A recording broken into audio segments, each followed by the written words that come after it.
നമസ്കാരം. 2025-ൻ്റെയും 2026-ൻ്റെയും വരമ്പത്തിരുന്നുകൊണ്ട് എഡിറ്റേഴ്സ് അനാലിസിസിലേക്ക് സ്വാഗതം. ഒരു വർഷം അവസാനിക്കുമ്പോൾ, ഓരോ വർഷവും അവസാനിക്കുമ്പോൾ നമ്മൾ കഴിഞ്ഞു പോയ നല്ല കാര്യങ്ങളെക്കുറിച്ച് ഓർക്കാറുണ്ട്. എന്നാൽ 2025 എന്ന വർഷം ഇന്ത്യക്കാരുടെ ഓർമ്മ പുസ്തകത്തിൽ എങ്ങനെയൊക്കെയാവും രേഖപ്പെടുത്തുക? വികസനത്തിൻ്റെ തിളങ്ങുന്ന ഗ്രാഫുകൾക്കിടയിലും സാധാരണക്കാരുടെ ജീവിതം എത്രത്തോളം സുരക്ഷിതമായിരുന്നു? ജമ്മു കശ്മീരിലെ മഞ്ഞുരുകുന്ന താഴ്വരകളിൽ വിനോദസഞ്ചാരികളുടെ ചോര വീണ ഏപ്രിൽ മാസം മുതൽ രാജ്യ തലസ്ഥാനത്തിൻ്റെ ഹൃദയഭാഗമായ ചെങ്കോട്ടയ്ക്ക് സമീപം സ്ഫോടനം നടന്ന നവംബർ വരെ സുരക്ഷാകാര്യങ്ങളിൽ നാം നേരിട്ട വലിയ പരാജയങ്ങൾ ഈ വർഷം കണ്ടു. അത്യാധുനിക ആയുധങ്ങളും സാങ്കേതിക വിദ്യയും ഉണ്ട് എന്ന് അവകാശപ്പെടുമ്പോഴും നാട്ടിലെ സാധാരണക്കാർ വലിയ രീതിയിൽ ഒരു ഭാഗത്ത് കൊട്ടിഘോഷിക്കപ്പെടുന്ന വികസനത്തിൻ്റെയും അതേപോലെ തന്നെ സുരക്ഷയുടെ കാര്യത്തിൽ ഉണ്ടായ നേട്ടങ്ങളുടെയും വലിയ പ്രകീർത്തനങ്ങൾ ഉണ്ടായിരിക്കെ തന്നെ സാധാരണക്കാരുടെ ജീവിതം മതം, വർഗം, ജാതി എന്നിവയുടെ അടിസ്ഥാനത്തിൽ സാമുദായികമായും വർഗീയമായും വേർതിരിക്കപ്പെടുകയും കാലുഷ്യത്തിൻ്റെ ഭയം ഓരോ ദിവസവും വർദ്ധിച്ചു വരികയും.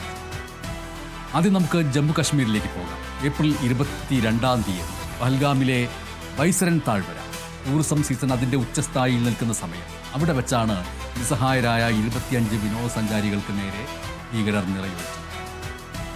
ഓപ്പറേഷൻ സിന്ദൂർ എന്ന പേരിൽ സൈനിക നടപടിയിലൂടെ തിരിച്ചടിച്ചു. അത് ആശ്വാസകരവുമാണ്. എന്നാൽ ഇവിടെ നാം ചിന്തിക്കേണ്ട പ്രധാനപ്പെട്ട ഒരു കാര്യം, ആ ആക്രമണത്തിന് പിന്നിൽ പ്രവർത്തിച്ചത് ദി റെസിസ്റ്റൻസ് ഫ്രണ്ട് PRF ആണ്. ലഷ്കർ ഇ തോയ്ബയുടെ ഒരു പുതിയ പതിപ്പ് എന്ന് പറയാവുന്ന ഒന്ന്. NIA അതിൻ്റെ കുറ്റപത്രത്തിൽ പറയുന്ന പ്രധാനപ്പെട്ട കാര്യം 3 പാക് ഭീകരരാണ് അത് ചെയ്തത് എന്നാണ്. പക്ഷേ കശ്മീർ ശാന്തമാണ് എന്ന് കേന്ദ്ര സർക്കാർ ആവർത്തിച്ച് പറയുമ്പോഴും എങ്ങനെയാണ് ഇത്രയും വലിയൊരു സുരക്ഷാ വീഴ്ച സംഭവിച്ചത് എന്നുള്ള ചോദ്യത്തിന് ഇപ്പോഴും ഉത്തരം കിട്ടിയിട്ടില്ല. ഈ വർഷത്തിലെങ്കിലും അതിനുള്ള ഉത്തരം കിട്ടുമോ എന്നുള്ളത് പ്രധാനപ്പെട്ട കാര്യം. 2019 ആർട്ടിക്കിൾ 370 റദ്ദാക്കലിന് ശേഷം കശ്മീർ പൂർണ്ണമായും സുരക്ഷിതമായി എന്ന് അവകാശപ്പെട്ടവർക്ക് ആ 20 പേരുടെ മരണം നൽകുന്ന മറുപടി എന്താണ് എന്നുള്ളത് പ്രധാനപ്പെട്ട ചോദ്യം. ഇതിലും ഗൗരവകരമാണ് നവംബർ 10-ന് പഴയ ഡൽഹിയിൽ നടന്ന ചാവേർ സ്ഫോടനം. 15 പേർ കൊല്ലപ്പെട്ടു. അവിടെ വെളിപ്പെട്ടത് വൈറ്റ് കോളർ ഭീകരതയുടെ സാന്നിധ്യമാണ്. പഴയ കാലത്തെ പോലെ നിരക്ഷരരായ യുവാക്കളല്ല, മറിച്ച് ഉയർന്ന വിദ്യാഭ്യാസം നേടിയ സമൂഹത്തിൽ മാന്യമായി ജീവിക്കുന്നവർ പോലും ഇത്തരം ശൃംഖലകളുടെ ഭാഗമാകുന്നു എന്നുള്ളത് വലിയൊരു അപായ സൂചനയാണ്. രാജ്യത്തിൻ്റെ ഇൻ്റലിജൻസ് സംവിധാനങ്ങൾ എവിടെയാണ് പരാജയപ്പെടുന്നത് എന്നുള്ള ഗൗരവകരമായ ചോദ്യം ഈ 2025 ബാക്കി വയ്ക്കുന്നു. 2026-ൽ ആ ചോദ്യം അതിർത്തി കടന്നു വരുന്ന ഭീകരതയേക്കാൾ ഭയാനകമാണ് രാജ്യത്തിനകത്ത് വളരുന്ന വിദ്വേഷം എന്നുള്ളത് നാം തിരിച്ചറിയണം. 2025-ൽ നമ്മൾ കണ്ടത് ഗോരക്ഷയുടെ പേരിൽ നടന്ന നിഷ്ഠൂരമായിട്ടുള്ള കൊലപാതകങ്ങൾ. ആ നിഷ്ഠൂരമായ കൊലപാതകങ്ങൾ ഏകപക്ഷീയമായിട്ട് നടന്നവയുണ്ട്, സംഘടിതമായിട്ട് നടന്നവയുണ്ട്. ഇപ്പോഴും അതിൻ്റെ തുടർച്ചകൾ രാജ്യവ്യാപകമായിട്ട് ആൾക്കൂട്ട കൊലപാതകങ്ങളുടെ രൂപത്തിൽ വരികയും ചെയ്യും. ഉത്തരേന്ത്യൻ സംസ്ഥാനങ്ങളിൽ പശുക്കടത്ത് ആരോപിച്ചുകൊണ്ട് എത്രയോ പേർ 2025-ൽ കൊല്ലപ്പെട്ടു. നോക്കൂ, ബംഗാളി സംസാരിക്കുന്ന മുസ്ലിങ്ങളെ ബംഗ്ലാദേശികൾ എന്ന് മുദ്രകുത്തി ആക്രമിക്കുന്നത് വിനോദമായി മാറിയതിൻ്റെ അലയൊലികൾ ഈ കഴിഞ്ഞ നാളുകളിൽ ഉടനീളം കാണുകയും കേൾക്കുകയും ചെയ്തു. ഇന്ത്യ ഹേറ്റ് ലാബ് എന്ന സംഘടനയുടെ റിപ്പോർട്ട് പ്രകാരം പഹൽഗാം ആക്രമണം നടന്ന് വെറും 10 ദിവസത്തിനുള്ളിൽ ന്യൂനപക്ഷങ്ങൾക്കെതിരെ 64 ആക്രമണങ്ങളാണ് രാജ്യത്ത്. ഒരു ഭീകരാക്രമണം നടക്കുമ്പോൾ അതിനെ പ്രതിരോധിക്കുന്നതിന് പകരം അതിനെ ഒരു സമുദായത്തിനെതിരെ തിരിച്ചുവിടാനുള്ള ആയുധമായിട്ട് സംഘപരിവാർ ശക്തികൾ ഉപയോഗിക്കുന്നു എന്നുള്ള ആരോപണം പ്രബലമായിട്ടുണ്ട്. അതുകൊണ്ട് തന്നെ സ്വപ്നം കാണിച്ചു തന്ന, യാഥാർത്ഥ്യമാകുമെന്ന് പ്രലോഭിപ്പിച്ച നാം കണ്ട സ്വപ്നം അത് ജനാധിപത്യത്തിൻ്റെ തന്നെ ആയിരുന്നോ എന്നുള്ള സംശയം ഉയരുന്നു. ഇതിനൊപ്പം തന്നെ പറയേണ്ടതാണ് വഖഫ് ഭേദഗതി നിയമം.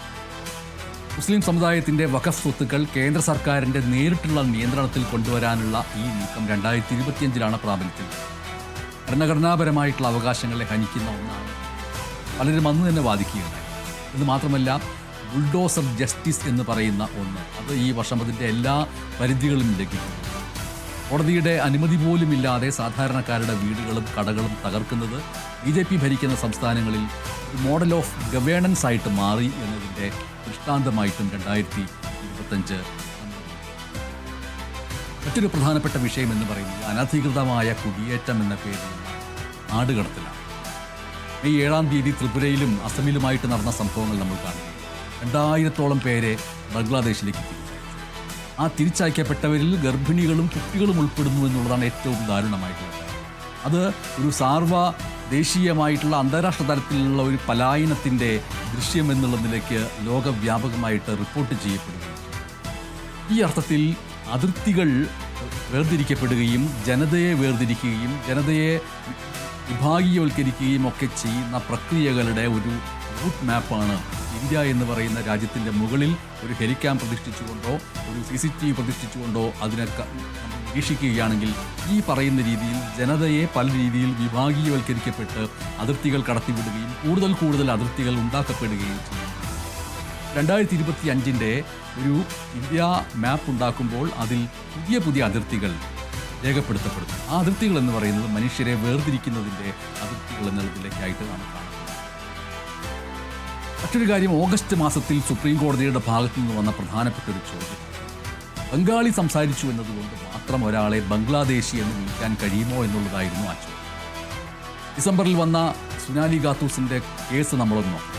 സുനാലി ഖാത്തൂസ് 9 മാസം ഗർഭിണിയായ ആ യുവതിയെയും നിർഭൂമിലേക്ക് തിരിച്ചയക്കാൻ കോടതി ഉത്തരവിട്ടു. പക്ഷെ അതിനു മുൻപ് അവർ ബംഗ്ലാദേശ് ജയിലിൽ 3 മാസം കിടക്കേണ്ടി വന്നു, അവിടുത്തെ തടവ് അനുഭവിക്കേണ്ടി വന്നു. ജനാധിപത്യ രാജ്യത്ത് സ്വന്തം പൗരത്വം തെളിയിക്കാൻ ജനങ്ങൾ തെരുവിൽ അലയേണ്ടി വന്നു എന്ന് പറയുന്നത് എത്ര വലിയ ഗതികേടാണ്, അത് അപമാനമാണ് എന്ന്. പക്ഷെ ഇത്തരം കാര്യങ്ങൾ ഒരു അപമാനമല്ല എന്ന് തോന്നിപ്പിക്കുന്ന രീതിയിൽ മറുഭാഗത്ത് ശക്തമായിട്ടുള്ള പ്രചാരണം നടക്കുകയും ചെയ്തു എന്നുള്ളതും മറക്കാൻ പാടില്ല. 2025 ഉടനീളം കത്തി എരിയപ്പെട്ടത് മണിപ്പൂർ സംസ്ഥാനം. ആ കലാപം തുടങ്ങിയിട്ട് 2 വർഷം. മുഖ്യമന്ത്രി N. ബിരേൻ സിംഗ് ഫെബ്രുവരിയിൽ രാജിവെക്കുകയുണ്ടായി. രാഷ്ട്രപതി ഭരണം വരികയുണ്ടായി. പക്ഷെ അവിടുത്തെ കുന്നുകളിൽ ഇന്നും ഇപ്പോഴും വെടിമുഴക്കങ്ങളുണ്ട്. അശാന്തി അവിടെ തുടർന്നുണ്ട്. അവരെ സംബന്ധിച്ചിട്ട്, മണിപ്പൂർ നിവാസികളെ സംബന്ധിച്ചിട്ട് ഹാപ്പി ന്യൂ ഇയർ എന്ന് എങ്ങനെയാണ് പറയാൻ കഴിയുക?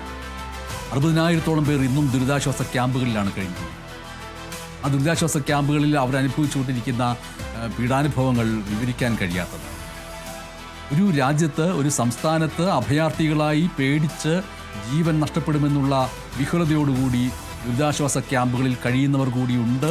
ഈ പുതുവത്സര ആഘോഷ തിമിർപ്പുകളുടെ വർണ്ണാഭമായിട്ടുള്ള കാഴ്ചകൾക്കിടയിൽ എന്ന് ആലോചിക്കുമ്പോഴാണ് നാം വർഷാവർഷം 31-ാം തീയതി പാതിരാവിൽ നടത്തിക്കൊണ്ടിരിക്കുന്ന ആഘോഷങ്ങളും വർണ്ണവിധാനങ്ങളും ഒക്കെ എത്രത്തോളം അർത്ഥശൂന്യമാണ് എന്ന് തോന്നിപ്പിക്കുന്ന രീതിയിൽ ഒരു സംസ്ഥാനം അങ്ങനെ 2ആയിട്ട് വിഭജിക്കപ്പെട്ടിട്ടും കേന്ദ്ര സർക്കാർ അത് കാണാത്ത രീതിയിലുള്ള ഭാവം നടിച്ചുകൊണ്ടിരിക്കുന്നത് ചരിത്രം മാപ്പ് നൽകാത്ത ഒന്നായിരിക്കും. ഇപ്പോൾ അത് ചരിത്രത്തിൻ്റെ ഭാഗത്തു നിന്ന് ഒരു ഇടപെടലും നടപടിയും ഉണ്ടാവുന്നില്ലെങ്കിലും ഭാവിയിൽ ഉള്ള ചോദ്യങ്ങൾ, ആ ചോദ്യങ്ങളുടെ ഉത്തരങ്ങൾ എന്ന് പറയുന്നത് മാപ്പ് നൽകാത്ത ഒരു ഉത്തരം എന്നുള്ളതൊക്കെയായിരിക്കും.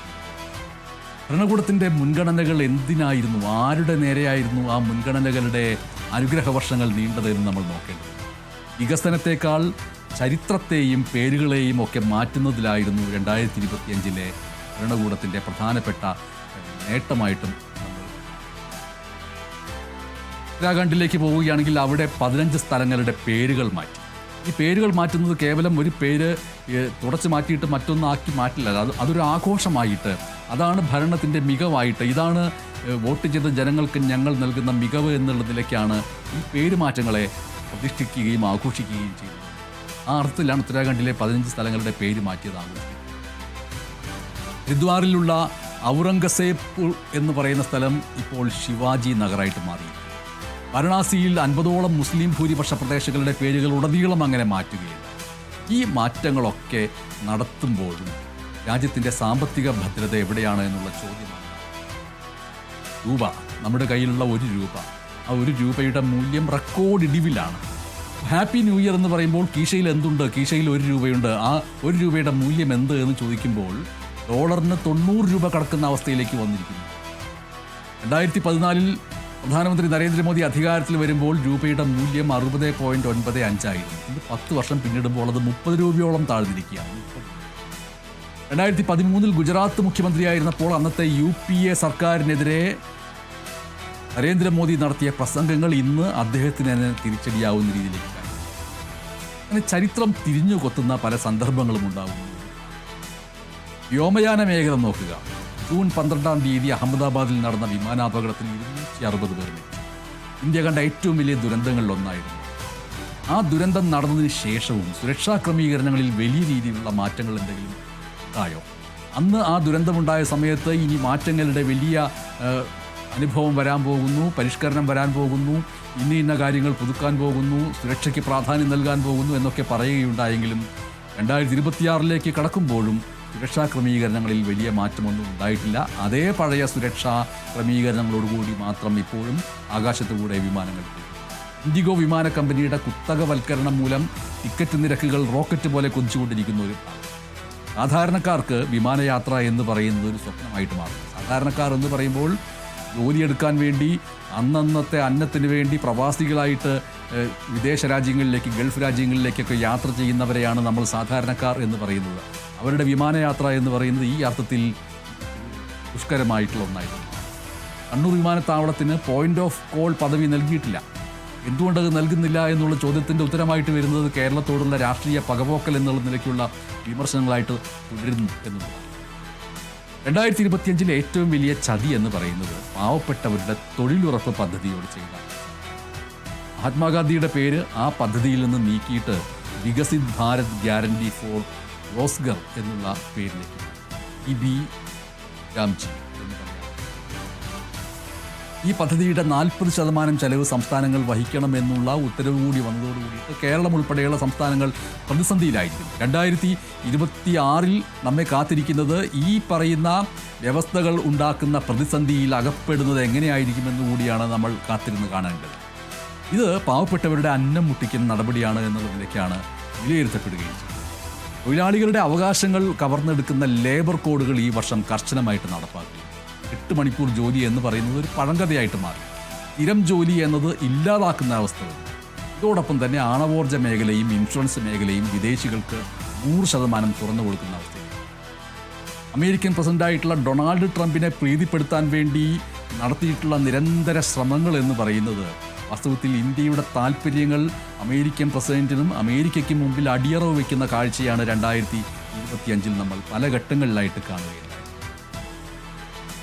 ബീഹാറിലേക്ക് വരികയാണെങ്കിൽ 65 ലക്ഷം വോട്ടർമാരെ വോട്ടർ പട്ടികയിൽ നിന്ന് നീക്കിയ SIR നടപടി ജനാധിപത്യ വിശ്വാസികളെ വലിയ രീതിയിലുള്ള ആശങ്കയിലാണ്. കേരളം ഉൾപ്പെടെയുള്ള സംസ്ഥാനങ്ങളിൽ അത് നടപ്പാക്കാൻ പോവുകയാണിനി. ലക്ഷക്കണക്കിന് ആളുകൾക്ക് തങ്ങളുടെ വോട്ടവകാശം നഷ്ടപ്പെടാൻ പോകുന്നു എന്നുള്ള ഭീതി നിലനിൽക്കുന്നു. ഒപ്പം 2025 ഏറ്റവും അധികം അപഹാസ്യമായിട്ട് ഓർക്കപ്പെടുക കേന്ദ്ര തെരഞ്ഞെടുപ്പ് കമ്മീഷന്റെ വിശ്വാസ്യതയുമായി ബന്ധപ്പെട്ട ചോദ്യങ്ങളുടെ പേരിൽ. ഓഗസ്റ്റ് മാസം 17 തെരഞ്ഞെടുപ്പ് കമ്മീഷൻ ഡൽഹിയിൽ വിളിച്ചു ചേർത്ത മാധ്യമ സമ്മേളനം 2025 ചരിത്രപരമായ പ്രഹസനത്തിൻ്റെ ദിവസമായിട്ട് നമ്മുടെ മുന്നിൽ ഓർക്കും. അന്ന് തെരഞ്ഞെടുപ്പ് കമ്മീഷനോട് മാധ്യമപ്രവർത്തകർ കൂട്ടം ചേർന്ന് ഒറ്റയ്ക്കും ചോദിച്ച പലതരത്തിലുള്ള ചോദ്യശരങ്ങൾക്ക്, കണിശമായ ചോദ്യങ്ങൾക്ക് ഉത്തരങ്ങൾ പലതും നൽകാൻ കഴിഞ്ഞില്ല തെരഞ്ഞെടുപ്പ് കമ്മീഷൻ. മിക്കവാറും ചോദ്യങ്ങൾക്കും വിശ്വസനീയമായ ഉത്തരം നൽകാനാവാതെ ആണ് മുഖ്യ തെരഞ്ഞെടുപ്പ് കമ്മീഷണർ ജ്ഞാനേഷ് കുമാർ അവിടെ ഇരുന്നത്. പല ചോദ്യങ്ങൾക്കും ഒരുപക്ഷെ മനഃപൂർവ്വം ഉത്തരം നൽകാതെ രക്ഷപ്പെട്ടു എന്നും പറയേണ്ടി വരും.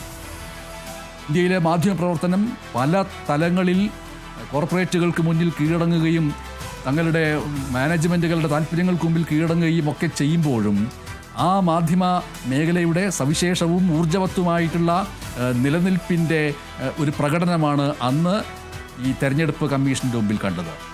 ഒരു മാധ്യമപ്രവർത്തകൻ തെരഞ്ഞെടുപ്പ് കമ്മീഷനോട് ഒരു ചോദ്യം ചോദിക്കുന്നു, അതിന് ഉത്തരം ലഭിക്കുന്നില്ല. സാധാരണഗതിയിൽ ആ ഉത്തരം ലഭിച്ചില്ലെങ്കിൽ മറ്റു ചോദ്യങ്ങളിലേക്ക് പോകും. പക്ഷേ അവിടെ ആ മാധ്യമപ്രവർത്തകന് ശേഷം അടുത്ത അവസരം ലഭിച്ച മാധ്യമപ്രവർത്തകയും അതേ ചോദ്യം ചോദിക്കുന്ന രീതിയിലേക്ക് മാധ്യമങ്ങൾ ഒരു പ്രത്യേക ലക്ഷ്യത്തിനും ഒരു പ്രത്യേകമായിട്ടുള്ള നീതിബോധത്തിനും വേണ്ടി ഒരുമിച്ച് ചോദ്യങ്ങൾ ഉയർത്തി എന്നത് ഈ പറയുന്ന ദിവസത്തിലെ ഓർക്കപ്പെടുന്ന ഒരു നിമിഷമായിട്ട് മാറുന്നു 2025.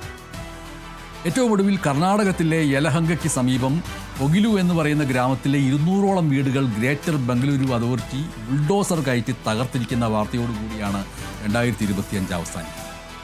ഇന്ദിരാഗാന്ധി പ്രധാനമന്ത്രിയായിരുന്ന നാളുകളിൽ സഞ്ജയ് ഗാന്ധിയുടെ നേതൃത്വത്തിൽ ഡൽഹിയിൽ നടപ്പാക്കിയ ബുൾഡോസർ പ്രയോഗത്തിൻ്റെ ഓർമ്മകൾ ഉണർത്തിക്കൊണ്ടാണ് കർണാടകത്തിലും ബുൾഡോസർ രാജ്യം നടന്നത്. 2026 ആ തെറ്റിന് അവർ തന്നെ വാഗ്ദാനം ചെയ്തിരിക്കുന്ന പ്രതിക്രിയകൾ എത്രത്തോളം സഫലമായി നടപ്പാക്കപ്പെടുമെന്നതാണ് ഇനി നാളുകളിൽ കണ്ടറിയേണ്ടത്. നമുക്ക് 2025 നഷ്ടപ്പെട്ട വ്യക്തിത്വങ്ങളെ കൂടിയും നാം സ്മരിക്കേണ്ടതുണ്ട്. ധർമ്മേന്ദ്ര അടക്കമുള്ളവർ, ഷിബു സോറൻ, സാക്കിയ ജാഫ്രി, കസ്തൂരി രംഗൻ, അവരോരോരുത്തരും ഓരോ മേഖലകളിൽ ഇന്ത്യയുടെ അടയാളങ്ങളായിരുന്നു. 2025 അവസാനിക്കുമ്പോൾ RSS തലവൻ മോഹൻ ഭാഗവത് പറഞ്ഞത് നാം പ്രത്യേകം ഓർക്കുന്നു. അദ്ദേഹത്തിൻ്റെ വാക്കുകൾ ഇങ്ങനെയായിരുന്നു: ഇന്ത്യ ഹിന്ദു രാഷ്ട്രം തന്നെയാണ്, അതിന് ഭരണഘടനയുടെ അംഗീകാരം ആവശ്യമില്ല. ഈ പ്രസ്താവന 2026 ഒരു മുന്നറിയിപ്പാണ്. ന്യൂനപക്ഷങ്ങളുടെയും ദളിതരുടെയും സാധാരണക്കാരുടെയും അവകാശങ്ങൾ ഇനിയും ചോദ്യം ചെയ്യപ്പെടും എന്നതിൻ്റെ സൂചനയായിട്ട് ആ വാക്കുകൾ നൽകുന്നു. അങ്ങനെ വരുന്നു. പ്രത്യാശയുടെ കിരണങ്ങൾക്കായിട്ട് നമ്മൾ കാത്തിരിക്കുമ്പോഴും കഴിഞ്ഞുപോയ ഈ ഒരു വർഷം നമ്മെ പഠിപ്പിക്കുന്നത് ഒന്ന് മാത്രമാണ്: ജാഗ്രത കൈവിട്ടാൽ നമ്മുടെ ജനാധിപത്യം അപകടത്തിലാകുമെന്നുള്ള. ജനാധിപത്യത്തിനും ഭരണഘടനയ്ക്കും പ്രാമുഖ്യം തിരിച്ചു കിട്ടുന്ന ഒരു പുതുവർഷമാകട്ടെ നമ്മുടെ രാജ്യത്തിൻ്റെ മുന്നിൽ അത് എന്നുള്ള പ്രത്യാശയോടുകൂടി നന്ദി.